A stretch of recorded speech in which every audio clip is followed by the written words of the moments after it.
Proceed muna tayo doon sana tapusin natin itong si Jason Ibe. Mr. Jason Ibe, ikaw naman, bakit ka na-dismiss? Sir, yung sa amin, sir, kami yung 7 pulis na pinag-push up ni former PNP Chief Bato de la Rosa sa Angeles City Police Office, sir. Kami yung... Ba't kayo pinag-push up? Ang naging kaso namin, sir, is meron kaming hinuling Koreano sa Friendship Plaza, sir, sa Angeles City Police Station 5. Tapos, sir, naging dahil sumunod kami sa utos ng ng COP. Pinalaro niya yung dapat sanang ma-file na kaso. Naging robbery extortion, sir, yung kaso. Ngayon, sir, pumutok sa media dahil nakasabay yun sa kaso nung pinatay na Koreano sa loob ng krame. Yeah. If you remember, sir, yung kaso ni Ricky Santa Isabel na Yes. Juji yata yung Koreano. Jukin.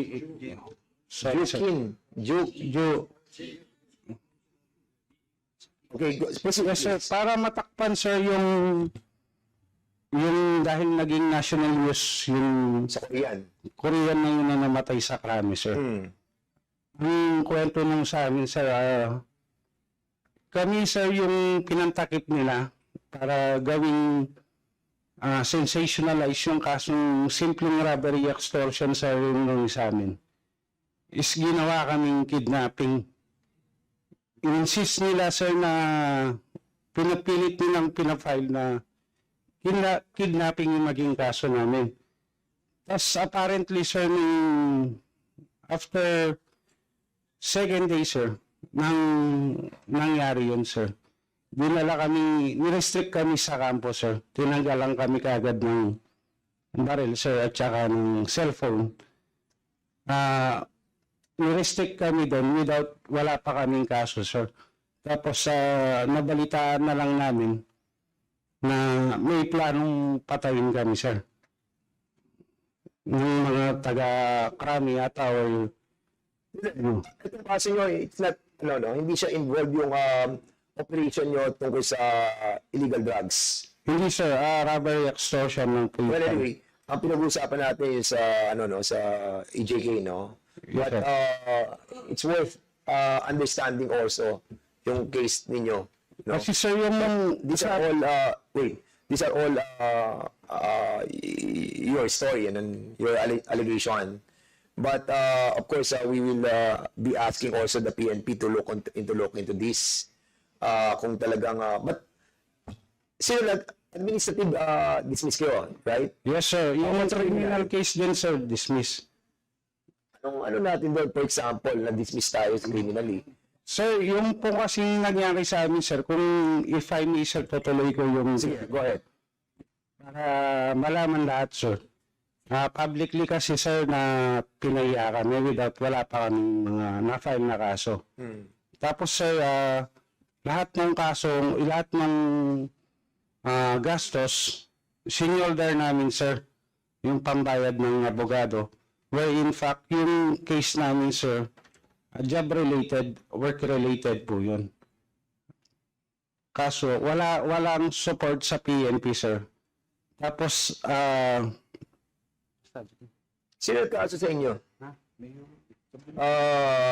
tapos, sir, na-dismiss na yung kasong kriminal namin.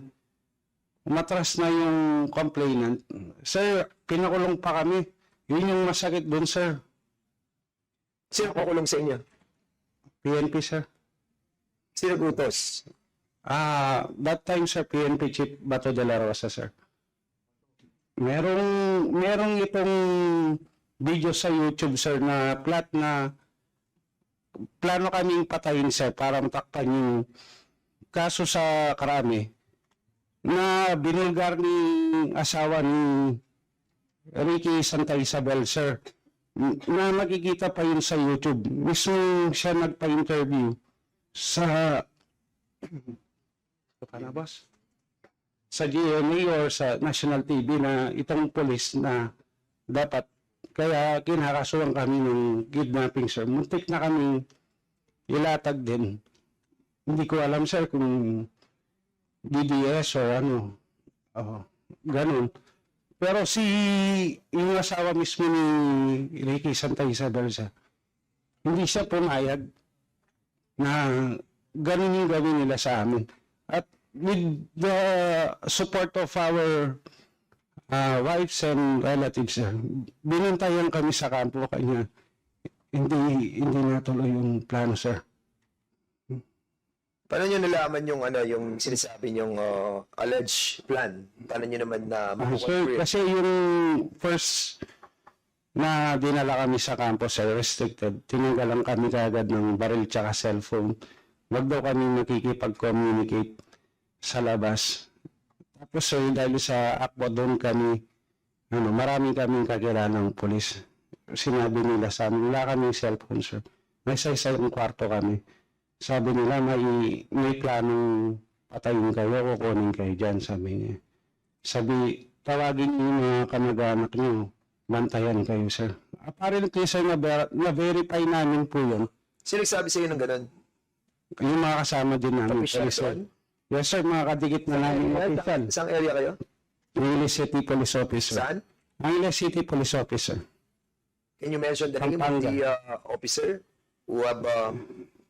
Kung sa executive session, sir, kung makakailing kami. Or sa affidavit. Yung mention namin. sige, siguro mag-affidavit ka na Tapos, sir, yung nagpatibay dun sa sabi-sabi na yun sa station, sir. Ay sa campus, sir. Yung mismong asawa ni Ricky Santa Isabel, sir. Na, Sino si Ricky Santa Isabel? yun po yung suspect na police.